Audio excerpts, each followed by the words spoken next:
whenever you get off the plane, everything is in Spanish, and everyone's speaking to you in Spanish. And I was like, oh, I'm really gonna have to channel those 2 years of high school Spanish right now. This is Paige Odenbach. She is a graduate student studying in the Master of Healthcare Administration program at University of St. Thomas in Houston. Her study abroad trip was to Costa Rica. I grew up on a farm, a ranch, been around cattle and pigs my whole life. Like, that was just my upbringing. And then to move to Houston, a very big city where there's people everywhere. I didn't have neighbors growing up. Now I have someone that lives above me and beside me and on all four sides of my walls. So that was a culture shock in itself, moving here to the university. I've tried to be a pretty open-minded person, especially in new situations, because I don't want to ever set false expectations for myself or other people. So I really had no expectations going to Costa Rica. I briefly did some research. I knew that they were beautiful vacation spots, and they had lots of jungles and mountains. I knew we were going during the rainy season, so I packed a raincoat and an umbrella, but I really did not know much about the area or the country or the people or the culture. This is going to sound really silly, but I didn't know they spoke primarily Spanish there, which that was on me because it is South America, but I didn't want to stereotype anyone or different things like that. So I just went into it with a very open mind. I knew absolutely nothing. Whenever you get off the plane, everything is in Spanish and everyone's speaking to you in Spanish, and I was like, oh, I'm really gonna have to channel those 2 years of high school Spanish right now, and anything any of my friends have ever told me. And so it was actually great. I ended up knowing a lot more than I thought I did, and so that was a whole lot of fun. And so I felt like this was gonna be a good opportunity for me to be able to broaden my horizons and really get to learn more about myself as a person, going into my early 20s and starting to become a young adult and stepping into that adulthood that I really feel like this opportunity was going to give me. And then, you get there with all of your other classmates and peers that are doing this process with you, and you get to really be vulnerable in that situation of telling them, hey, I really don't understand what this person is saying. Can you please help me translate? That's a very hard thing to ask for. And especially for me, I feel like I'm somewhat independent. I've tried to be independent. And so having to ask someone for help like that, it was really hard for me. But I was with some great classmates and great peers that were able to do that and help me in that way. I went with two other students, Dr. George, and then we had two other colleagues of Dr. George that came with us. They were sent on behalf of, I believe, Memorial Hermann to get to, be that arm extended out to Costa Rica in the medical device realm of them putting everything together. They wanted to know where their products are coming from and what's going on behind the scenes and what can we do here to support them. So getting to just talk with those two colleagues was amazing. I learned so much just from talking to them and their experience in life and their careers and their jobs and how they got to where they got to.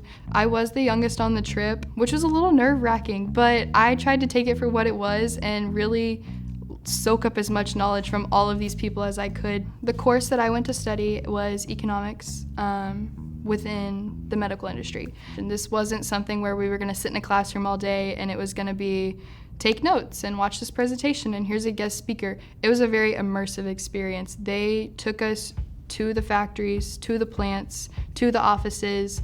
We started from the bottom of the chain and worked our way all the way through the economic chain of how is all of this manufactured? How does it budgeted? How are they even able to exist here?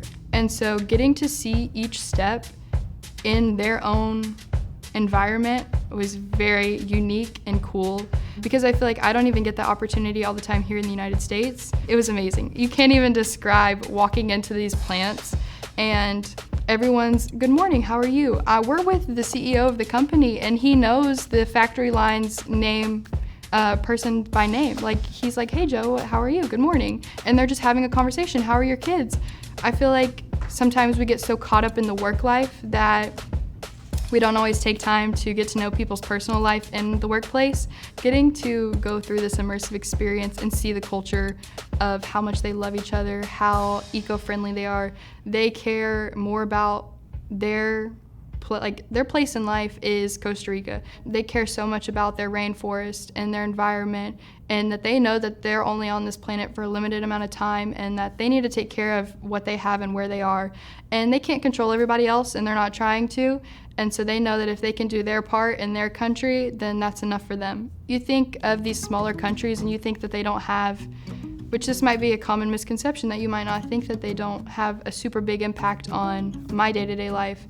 But whenever I go to the doctor's office, that whatever they're using was probably made in Costa Rica, and we don't even know it. So it's a food chain for sure, and they're leading it in a way. The hustle and bustle doesn't get to them. They really want to take time and get to know you on a very personal level, which was also very different for me because I grew up that within my hometown, and then I moved to Houston where there's a million people in the city, and everyone cares about everyone, but they don't want to know the very nitty-gritty part of your life. And going to Costa Rica, they wanted to know. They wanted to know who my brother was, how my parents were, what makes Paige Paige. And so that was very different for me to have to open up to strangers like that.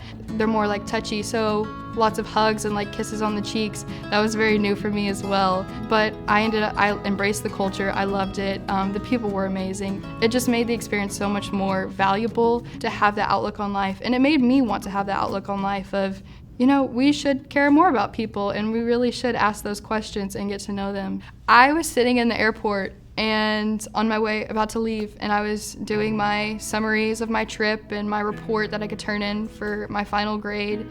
And I'm sitting in the airport. I'm just sitting there typing. There's this family with children next to me. There's another family with children over here next to me. This family is crying. The kids are just not having a good time. This family had just dropped all their food on the floor. And I'm like, you know what? It starts today. So I helped them clean up their food. I had wet wipes because I'm a little bit of a germaphobe on planes, and so I offered them some help and like the wet wipes, and we helped them get situated. And then they were crying. The kid over here was crying, but I noticed she kept like tugging on my jacket and like my suitcase, and so I asked the mom. I was like, does she want to like sit on the suitcase? Like, I don't care. Like, if that's what she's trying to do, go ahead. The little girl ended up sitting on the suitcase and was just like, her brother wanted to push her back and forth. And so, just like, it was so small. Just to let a kid sit on my suitcase and give a family some wet wipes. They were like, you're so sweet. Like, you're so generous. Like, thank you so much. And I was like, no, I'm just taking all these experiences, things I've experienced all week, the kindness everyone has showed me.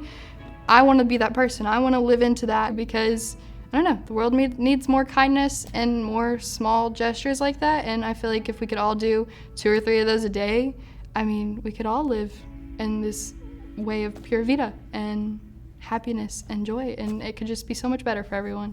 I can attest to the financial side of things. I had to pay for my own trip. Before I went on this trip, I was looking for a career and a job where I could make the money, support my family, get big, do all the things that live the American dream. Going to Costa Rica and seeing that I don't have to have the American dream. I can have a different version of it. I can still be successful and care about the smaller things in life. I can leave work at 4:30 and go home and see my kids whenever I'm older, if that's what I want to do.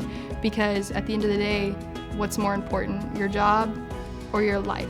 Your life doesn't have to be your work, and your work doesn't have to be your life. There can be a healthy balance. And I'm learning so much about myself that I probably wouldn't learn in 5 years if I had never done this. So it's really hard to do, but I really think it's turned me into a better person and given me opportunity to grow in ways that I didn't think were possible. So push yourself. You're gonna make the money back. It's gonna be great. Pura Vida.